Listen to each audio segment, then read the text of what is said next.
Hey guys, welcome back to another video. You got problems with your GE dishwasher? Well, don't bust the tools out yet. Watch this video all the way to the end. I might have just the tips and tricks to show you guys exactly what's wrong without you having to test anything. Let's get to it.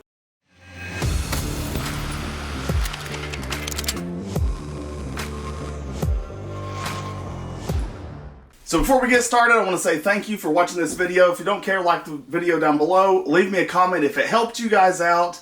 Let me know what you think, if we need to add something, if we need to take anything away. Basically, you've got a problem with your dishwasher. Let's try to fix it, okay? So what we're going to do is we're going to go into two different modes in this video. The first one that we're going to do is called consumer error mode. Alright, and basically what that's going to do is it's going to test your dishwasher for a few consumer level things. And then we're going to go into the service mode, and that is going to be able to test specific things on your dishwasher to see if there's an issue. So enough talking. So to get into consumer error mode on your GE dishwasher, now this applies to most of the older model GE dishwashers, not so much the new ones. If you have a new one and you want me to try to help you get into it, let me know down in the comment section below. But anyway, this is from probably about 8 years ago. It's a 2015, 2016 model. But basically, here's what you do. With the lights on, so it can't, the lights have to be on, so open the door, shut the door, okay? Hit the start button, hit the select cycle button. Now, if you don't have any power, here, check the link down in the comment section below or the description. I'll put a link to your GE dishwasher's not having power video, and that really might help you. Also, there's an update coming to that video very, very soon. So anyway, enough talking. Here we go. 5 seconds. Hold these two down simultaneously, right? There we go. So now it's in consumer error mode, and what it's going to do first is it's going to test the door locks, and it's going to give you the version number. So if you've got like an 808, that is version 8.08. I have 817. It is version 8.17. Not that you really need to know that, but just thought you might want to know. As you saw, all the lights just went off on my dishwasher. So what it's doing now is it's going through and letting me know if there's an issue with it, if it's already got codes on the control board that it needs to display to you. This may help you out. You may have one of these lights blinking, but here's what's going to happen. So once you get in consumer error mode, it's done the test. If all of your lights are blinking, okay, to cancel it, you just hit the select cycle button. Let's go back into it to show you if the lights are blinking. Hold it for 5 seconds, yada, yada, yada, okay. Okay, so for the next like 10 seconds, once you've done that, all the lights will blink when it's doing a test on the door lock. So if it doesn't detect your door, that's what happens. All your lights blink. So whenever you hold it down and all of your LEDs are lit up solid, that means that it's got a good door connection. That's the first test. The other test is it's going to do is let you know your firmware version, and then it's going to tell you on the next part if there are any like stored codes. And it's going to do those through one of these lights. So if you have a light that's lit, let me know. Let's see if we can work through it together and see if we can get your dishwasher fixed. Okay. All right, let's on to step 2. Okay, so I've got this on my phone, but I'm going to put it right here. Basically, consumer error mode is going to give you the following LEDs on these range of models. Now, I don't have one of these, so I'm a little strange, I am a little strange, but I'm a little curious as to why the LEDs listed here. So if you've got a communication failure that says error cause user interface control unable to communicate with the machine board, that LED, the start button LED, that one is going to light up. The heated dry LED, so that's probably going to be this one right here, the on under heated dry. That one is the wash temperature error. So if you have, of the 3 of the past 5 cycles, if your minimum wash temperature hasn't reached 120 degrees, that one's going to light up. The next one is wash boost. There's only 3 more, okay, so bear with me. Wash boost, that's a thermistor error. So control detecting short or open circuit at the thermistor. Again, if you get any of these error codes and you need some help, I'll do my best to try to help you guys out. So leave me a comment down in the comment section below.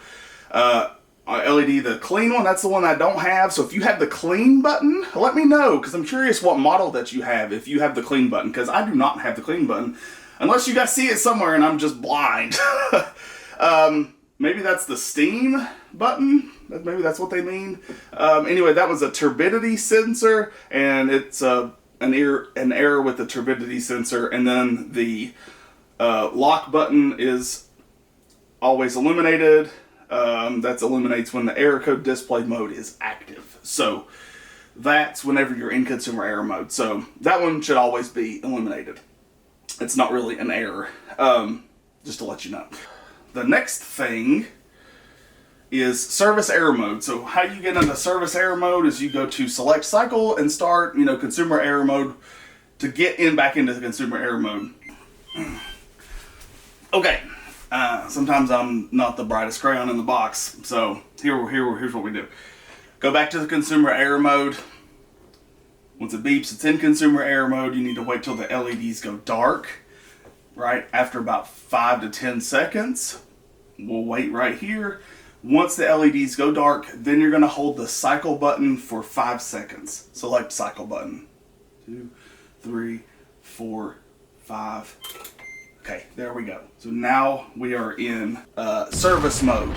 Okay, so again, I want you to be very careful with this, okay, because this is going to go through and test each of the 5 things, and here's what they are. So the very first one, I think, is drain. Yep, so this is the drain pump. It says it attempts to drain, takes approximately 75 seconds to drain your drain pump. Okay, so the next one is the fill. So it wants to test, so to change it. So when I say the first one, I mean your normal light and the light on the front are flashing one time. That means it's on LED number 1, and that is the drain. Number 2 is testing the water, so the water valve. Okay, so if it blinks twice, ready? Watch it. 1, 2. Okay, and then it waits. 1, 2. That's the fill. Okay, so that's going to test your water fill. So we're going to hit start to test that one. And here's why I'm not sure this is the best, and maybe they fixed it in later firmware versions, but I'll show you. So basically, I hit start, and what it's doing right now is it should be testing. Yeah, there we go. So hit start. It should be going through and testing. Really, immediately after you hit start on this one, there should be some sort of an error. But here's the problem. I've already done this one time, and I didn't get any error mode at all, or error code at all. Considering it's trying to fill water, and this is its fill line. Why did I do that? Man. Anyway, so listen. I'm not sure that this is the best approach. I'm not sure that maybe they fixed it in later models. This is almost a 10-year-old dishwasher. So I'm sure that they've made improvements to it over the last decade. Anyway, just to let you know. So let's go through these again. If you want to test them, feel free. So if you press the select cycle button one more time. Oh yeah, it finished. So it didn't give me any code. The start button finished. There was no error. So on circulation pump number 3, so if it flashes 3 times, 1, 2, 3, that's going to test the circulation pump. Number 4 is going to turn the heater on.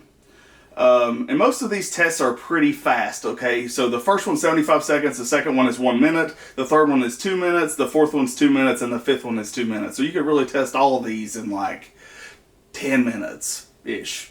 So, anyway, so number 3, circulation pump. Number 4 is heater. Number 5 is detergent module. So that is going to test your detergent module. Let's do that. So it should go to number 5, 3, 4, 5. Start. Oh.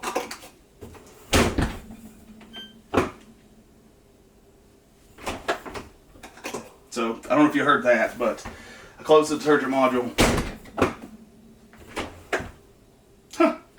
As soon as I shut the door, it tested it. So we know that works. But anyway, look, if you guys have a problem with your GE dishwasher, let me know down in the comment section below. I will try my best to help you guys out, to help you figure out what's wrong with your dishwasher and give you links to help you figure out how to fix your dishwasher. So to get out of this, you just press sorry, I think it's, yeah, any other button to get out of that mode. So other than the select cycle button or the start button. So any of these, just press it one time and it'll get out of that mode, service mode for you guys. So I know I've done a lot of talking. I really hope that going through consumer error mode and then service mode has helped you guys fix your dishwasher. You know, there's a lot of stuff to unpack. So stop whenever I put the, what are they called? When I put the things that it's testing for there, stop and read them, okay? You know, they might just help you fix your problem and not have to spend all that money on a repairman. You may be able to fix it yourself. So give it a shot. Let me know down in the comment section below. If it helped you, don't forget to subscribe and like this video for more. Again, I thank you always. Have a good day.